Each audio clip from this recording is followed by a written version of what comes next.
Salut, en ce vendredi et comme d'habitude maintenant, je vous propose à nouveau de vous expliquer 5 termes médicaux compliqués. Ce qu'on appelle le jargon ou le charabia médical, bon vous connaissez maintenant, non?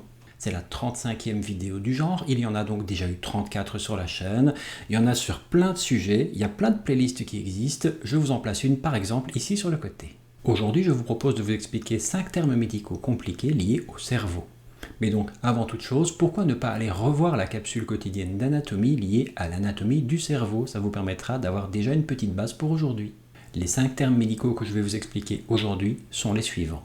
Hydrocéphalie, méningiome, aphasie de Broca, aphasie de Wernicke et anévrisme cérébral. On y va? L'hydrocéphalie, c'est une pathologie qui est due à l'augmentation du volume pris par le liquide dans le cerveau. Cette augmentation de volume peut être due à une augmentation de la production de liquide cérébrospinal, à un problème lors de sa résorption ou réabsorption, ou encore à un obstacle sur la circulation du liquide cérébrospinal.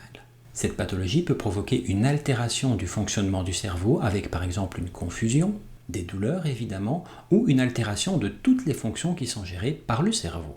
Donc absolument tout. Le méningiome, c'est une tumeur cérébrale qui se développe à partir des méninges, les fameuses enveloppes qui entourent le système nerveux central. Les méninges, je vous en avais parlé dans la capsule quotidienne numéro 190 du 8 juillet dernier. Ces tumeurs ont la particularité de se trouver à l'extérieur du système nerveux et elles sont plus souvent bénignes, dans 75% des cas en tout cas. Mais quoi qu'il en soit, vous le savez maintenant, c'est l'habitude sur la chaîne, on ne parle pas de dossier personnel dans les commentaires. Si vous avez une question concernant votre propre situation, allez voir votre médecin traitant. L'aphasie de Broca, on l'appelle également une aphasie non fluente. C'est une pathologie qui est due à une lésion dans l'aire de Broca. L'aire de Broca, vous pouvez la voir sur ce schéma à côté de moi. C'est une aire du cerveau qui est responsable du traitement du langage. Cette aire du cerveau est associée à la production des mots parlés. Ainsi, lorsqu'une lésion, un AVC par exemple, touche l'aire de Broca, le patient n'est soudainement plus capable de former des mots et de s'exprimer clairement, même par écrit. Cette pathologie nécessite bien entendu une consultation médicale en urgence.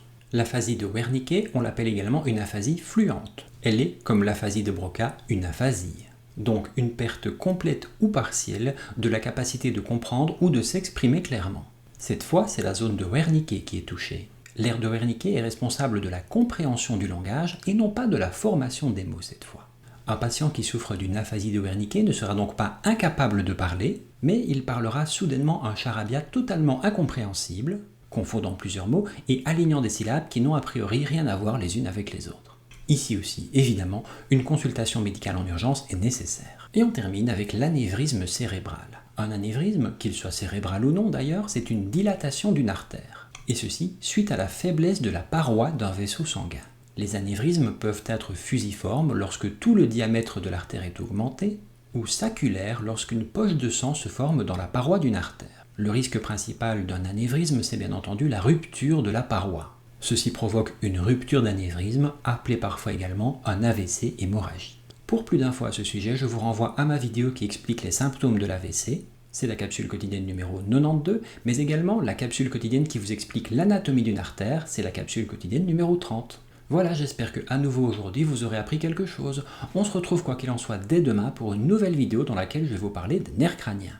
Passez un bon week-end et on se retrouve dès demain pour une prochaine capsule quotidienne. Salut!